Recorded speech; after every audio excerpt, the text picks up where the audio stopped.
గ్రామానికి ముఖ్యంగా under ground drainage కావాలి, సీసీ రోడ్.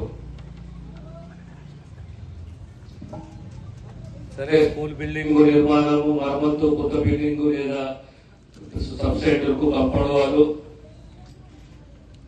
ధోబీ ఘాటు. మీ గ్రామానికి ఏ ఇల్లు మంజూరైనవి?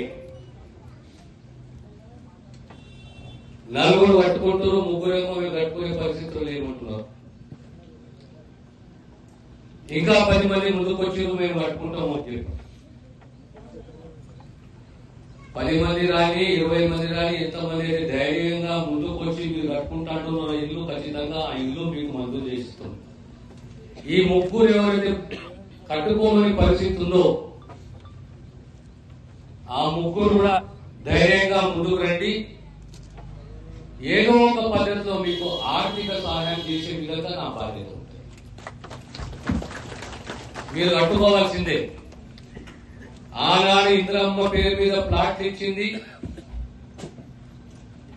వ్యవసాయ భూములు ఇచ్చింది, అసైన్ భూములు ఇచ్చింది, కాలనీ నిర్మాణం చేసింది, ఇల్లు కట్టుకున్నది. ఈరోజు సంసారాలు పెరిగినాయి, కొడుకులు ఎదిగిర్రు, ఇంటి కోడలు వచ్చిర్రు,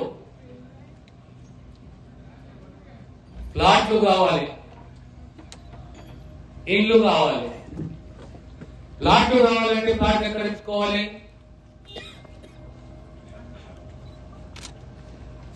ప్లాట్లు కావాలంటే ప్లాట్లు ఎక్కడ తీసుకోవాలి? ఏమైనా ఆలోచన వచ్చినా మీకు?